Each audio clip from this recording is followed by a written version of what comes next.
mu bihe bishize nibwo ibihembo bya Grammy Award byatanzwe hariya muri Leta Zunze Ubumwe za Amerika ahitwa muri Los Angeles. Rwose byatangirwaga mu nyubako yitwa crypto.com arena. Ibihembo bya Grammy Award byatangwaga ku nshuro ya 68. Grammy Award nibyo bihembo bijya mbere bibaho ku isi mu muziki. Umuhanzi ubifite aba ari number 1 mu gace aherereyemo, ndetse niwe muhanzi uba ari uwa danje. Mbere ya byose reka tubanze dushimire umugore, akaba mama mwiza cyane, mama w'ibi bintu ku mugane wa Afrika, na undi bamwita Angelique Kidjo. Angelique Kidjo uyu mureba, niba ufite Grammy Award zigera kuri 5 muri Afrika bro, nta nundi n'umwe uzifite. That's why tugomba kubanza tukavuga ngo ahabwe indabo ze. Ariko hano ngufitiye urutonde rw'abahanzi 5 bagezweho maginga ngaya muri uyu mwaka turimo. Turagendera kuko barabaye nominated muri Grammy Award ndetse bagahatana kabisa. Abo bahanzi ndaje mbakugezeho, warabyumvisha ariko uraje wongera ubyumve. Mu bihe batangiyemo Grammy Award rero mu kwezi kwa kabiri k'uyu mwaka turimo, nibwo abafana ba Davido batatse Instagram cyangwa se uyite Insta, abandi bayita ngo ni IG ya Recording Academy itegura Grammy Awards, kubera yuko bahaye igihembo cya Grammy Awards Tyra wo muri South Africa uheruka no kwitwara muri 2024. Byumvikana yuko yayimisinze 2025 kuko yari yatwawe n'uwitwa Thames, ariko urumva yarongeye yisubiza ibye. Urumva abaye nayo ku rutonde rwamaze gutwara irenze imwe nyuma ya Angelique Kidjo guturuka hara muri Liberia boro. Niyo mpamvu mbabwira ngo pay attention, nimukazajye muba abantu bikinwa bajya kuvuga ngo views. No, views ntabwo arizo zidesida bro. Kindirimba ari nziza, views wanazigura, ibyo ntabwo ari byo byerekana yuko umuhanzi arenze, cyane yuko hari n'izindi platforms. YouTube ku bantu muyikoresha murabizi ukuntu ikora. Algorithm ya YouTube ishobora no kutari command ibintu byawe kandi ari na byiza, ariko nyine nundi wenda ufite ibya fake kabiri command. Tiko izino mbuga zikora. Usanga umuntu ufite ibintu bibi ashobora kuba promoted, ufite ibintu byiza nabe promoted. Ariko ndaje twihute, barimo bahatana bano bahanzi rwose maginga yangaya, byari ibintu byiza cyane. Ku mwanya wa 5 turahasanga umuhanzi ukomeye cyane yitwa Eddy Kenzo. Nabari we muhanzi nabanza kubwira yuko akomeye muri East Africa nyuma yuko abaye nominated bwa kabiri muri Grammy Award, kuko na 2023 yari yabaye nominated ndetse agera kure cyane. Utwa Eddy Kenzo rero yari yabaye nominated abikesha indirimbo yitwa Hope and Love ari kumwe n'uwitwa Melanie Martin. Iyi ndirimbo yari banga bro. Gusa ku rubuga rwa YouTube imaze kurebwa n'abantu 82,000 ndetse n'ibindi bro. N'abangaba ba Angelique Kidjo yigeze kuba nominated 2024 ubwo ni 2025 kuko yari yabaye nominated. Ngiye kureba indirimbo ye bashyize muri nominations, sanga bro, guess what, sanga indirimbo iri muri views 81,000 I think byari hagati ngayo 84. Ariko kubera yuko indirimbo bageza higera ibakinye ku mateleviziyo akomeye muri Amerika, i Burayi, iba yagiye kuri platforms amachat arenze YouTube. Bantu mubibarira gutya, no way. Ku mwanya rero wa 4 turahasanga umugabo nawe ukomeye byatari, bamwita Burna Boy. Kubera iki yaje ku mwanya wa 4 bamukubise icyo bita Sentiri.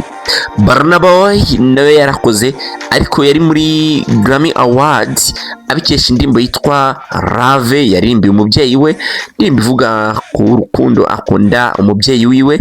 Ino ndirimbo yitwa ngo ni Love ya Burna Boy imaze kurebwa n'abantu 78,000 byose. Rero bishatse kuvuga yuko Burna Boy wabaye nominated inshuro nyinshi, akunze kuba nominated, ariko natwara ibihembo muri Grammy Award, ariko hari ibindi yagiye atwara za MTV Award n'ibindi byinshi cyane, ndetse rwose Burna Boy arahatana ku kigero cyo hejuru.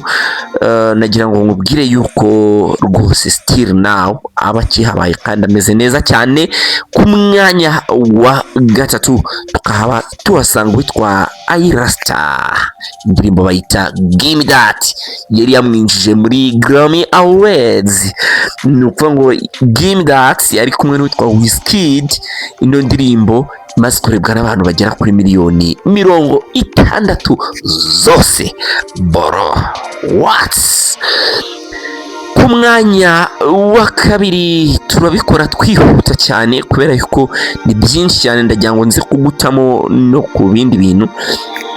Ku mwanya wa kabiri turasanga Davido n'indirimbo yitwa With You, ari kumwe na Omare, ikaba ari indirimbo imaze kurebwa n'abantu bagera kuri 212,000 zose.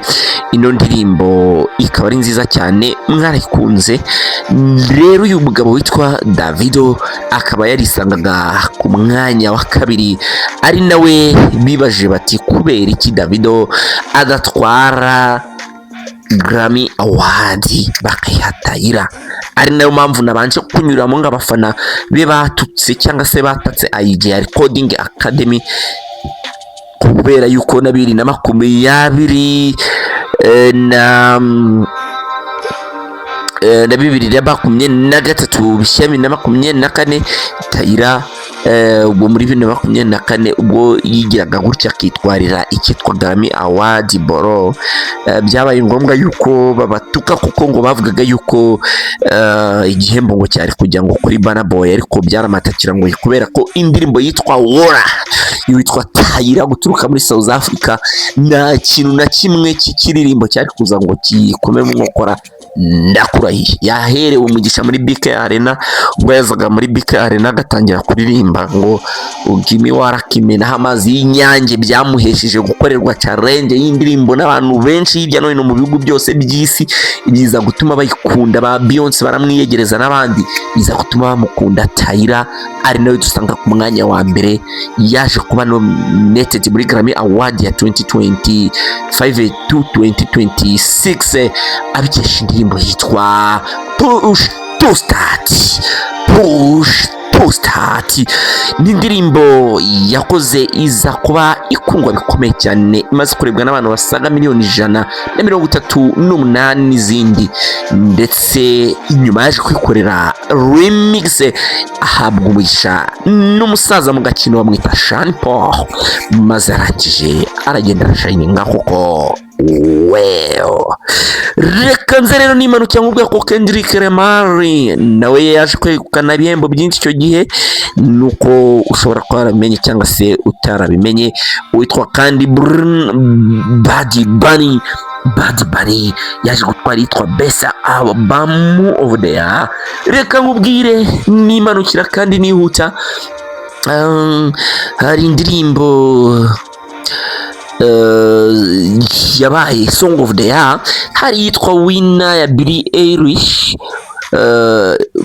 ariwe nyine winner ni Billie Eilish mu ndirimbo yitwa Wild Flower yahigitse barimo Lady Gaga, indirimbo yitwa Abracadabra, ndetse ahigi kwitwa Doechi yitwa Anxiety, ndetse ahigi kwitwa Hoza ari kumwe n'itwa Bruno Mars mu ndirimbo yitwa Apate, ndetse rwose witwa Sabrina Carpenter arafite yitwa Man Child, ndetse witwa Bad Bunny afite DTMF, witwa Hunter X arafite yitwa Golden, ndetse Kendrick Lamar ari kumwe na SZA bari bafite yitwa Rutha, ndetse hari indi kategori yitwa Record of the Year yari irimo abantu barimo witwa Bad Bunny nitwa DTMF, hari witwa Kendrick Lamar ari kumwe na SZA bayita Rutha,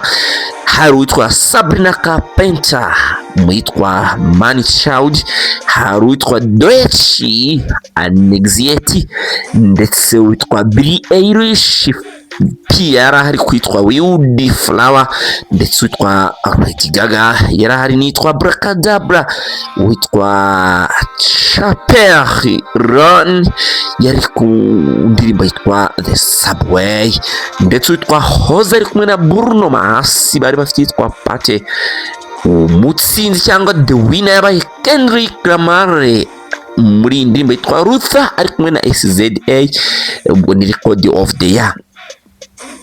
Hari kategori kandi yitwa Album of the Year 2026, ubwo ni ukuvuga ngo hari witwa Bad Bunny yitwa Debitrun Mass Photos, hari witwa Justin Bieber witwa Swag, hakaba kandi witwa Sabrina Carpenter witwa Man's Best Friend, hakaba witwa Crims witwa Let's Go Sort Mouth, hakaba witwa Lady Gaga witwa Mayhem, kandi hakaba witwa Kendrick Lamar witwa GNX, tukagira kandi witwa Leon Thomas witwa Mute, hakaba witwa Tyra the Creator witwa Chromacopia. The winner was Bad Bunny mwitwa Debitrun Mass Photos, nabikubwiye ko ari Album of the Year.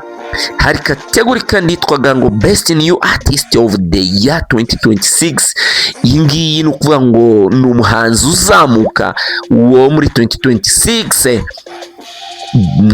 Hari witwa Olivia Diane n'uwo bita Britain ni umwongereza, hakaba witwa Katseye, hakaba witwa Demarius, hakaba witwa Addison Rai, hakaba witwa Sombre, hakaba witwa Leo Thomas, hakaba witwa Alex Warren, hakaba witwa Hola Young.